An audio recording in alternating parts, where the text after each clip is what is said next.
Back students. Last video में हमने देखा था कि वाइल लूप कैसे काम करता है। आज हम देखेंगे डू वाइल लूप कैसे काम करता है। तो जैसा हमने पहले डिस्कस किया था, तीन लूप होते हैं, वाइल, डू वाइल और फॉर। तो डू वाइल लूप क्या होता है? This loop will be execute firstly, means ये लूप पहले एग्जीक्यूट होगा, जो लूप की बॉडी होगी वो पहले रन हो जाएगी, and then condition will be check, उसके बाद में कंडीशन चेक होगी। वाइल लूप में क्या था, पहले कंडीशन चेक होती थी फिर लूप एग्जीक्यूट होता था। यहाँ पर उल्टा है, यहाँ पर क्या होगा, पहले लूप एग्जीक्यूट होगा उसके बाद कंडीशन चेक होगी। If the condition is true, अगर कंडीशन सही है, then loop will be execute again, तो लूप फिर से रन होगा। ठीक है, तो सबसे पहले लूप एग्जीक्यूट होगा, फिर कंडीशन चेक होगी, अगर कंडीशन सही है तो लूप फिर से एग्जीक्यूट होगा again until the condition become false, जब तक कंडीशन फॉल्स नहीं हो जाती तब तक। जब तक कंडीशन फॉल्स नहीं होगी तब तक ये लूप बार बार रन होगा, otherwise it will be terminate, और जैसे ही फॉल्स होगी ये टर्मिनेट हो जाएगा। This is a post tested loop, तो ये पोस्ट टेस्टेड लूप है क्योंकि इसमें बाद में कंडीशन टेस्ट होती है। तो इसका सिंटेक्स क्या होता है, सबसे ऊपर लिखा जाएगा डू, फिर कर्ली ब्रैकेट में आप यहाँ पे स्टेटमेंट डालोगे और फिर नीचे कंडीशन लगाओगे और लास्ट में सेमीकोलन। इफ और फॉर लूप और वाइल लूप तीनों में हमें सेमीकोलन नहीं लगाना होता कंडीशन के बाद में, जबकि वाइल लूप में कंडीशन के बाद में सेमीकोलन लगता है। एग्जीक्यूट कैसे होता है, सबसे पहले स्टेटमेंट रन हो जाएगी, यानी लूप की बॉडी रन हो जाएगी, उसके बाद में कंडीशन टेस्ट होगी। देन अगर कंडीशन सही है तो फिर से ये ऊपर जाएगा और फिर से लूप की बॉडी रन होगी। इसी तरीके से ये बार बार रन होता रहेगा, जैसे ही कंडीशन फॉल्स होगी ये बाहर आ जाएगा। ठीक है, तो अब चलते हैं विजुअल स्टूडियो की तरफ और देखते हैं कि डू वाइल लूप कैसे काम करता है। तो मैंने यहाँ पे एक फाइल क्रिएट कर ली है, डू वाइल डॉट सी। सबसे पहले एक हेडर फाइल,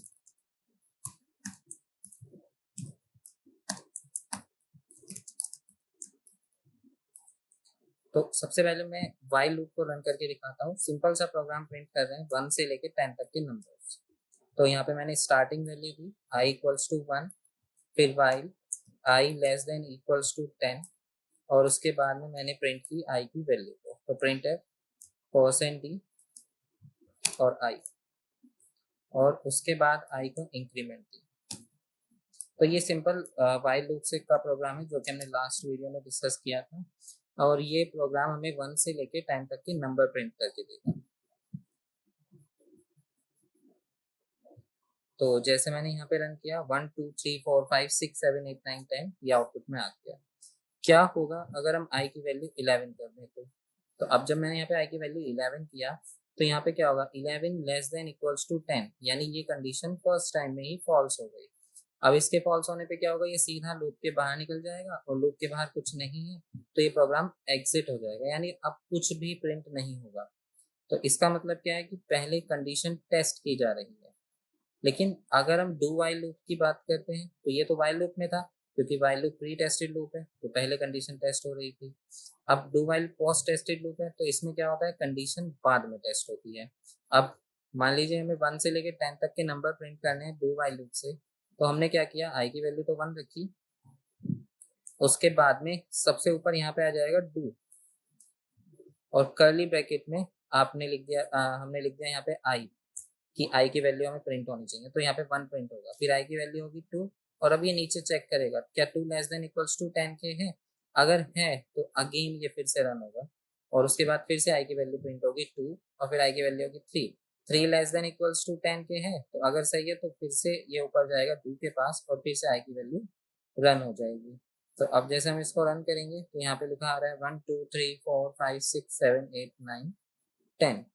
तो ये सेम वही आउटपुट आ रहा है जैसे हमने वाइल लूप से ट्राई किया था, सेम ही डू वाइल से हो रहा है।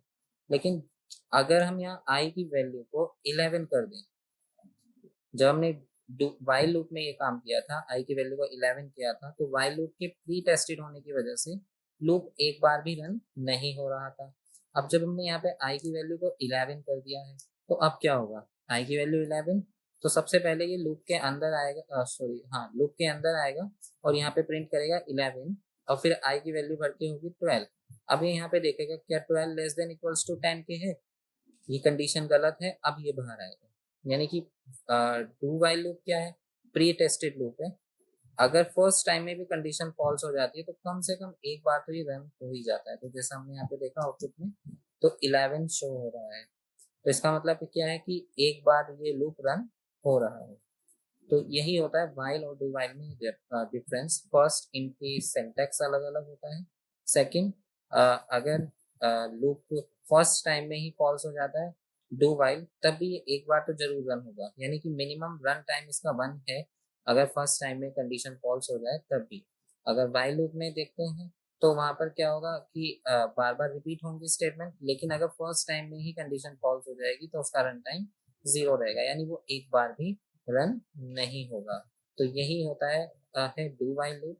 उम्मीद है आपको समझ में आ गया होगा। तो आपने जो भी प्रोग्राम्स वाइल लूप से ट्राई किए हैं, आप उनको डू वाइल से ट्राई कीजिए। एकदम आसान है, कुछ ज़्यादा हार्ड नहीं है, बस एक सिंपल सा डिफरेंस है। अगर आप वाइल लूप आपको अच्छे से आता है, डू वाइल में आपको कंफ्यूजन है, तो कंफ्यूज होने की जरूरत नहीं है। इसी प्रोग्राम को वाइल लूप में कन्वर्ट करने के लिए आपको ये वाइल वाली स्टेटमेंट ऊपर लिखनी है और डू नहीं लगाना है। तो ये देखिए, ये बन गया वाइल लूप का प्रोग्राम। सिर्फ ये कंडीशन का ही डिफरेंस है। कंडीशन अगर आप नीचे लिख देते हो लास्ट में और ऊपर डू लिख देते हो तो डू वाइल लूप बन जाएगा, और अगर आप कंडीशन ऊपर की साइड लिखते हो तो वाइल लूप बन जाएगा। तो उम्मीद है आपको समझ आ गया होगा डू वाइल लूप। तो आप इसकी प्रैक्टिस कीजिए, जो भी प्रॉब्लम है आप कमेंट में लिख सकते हैं। ठीक है, थैंक यू।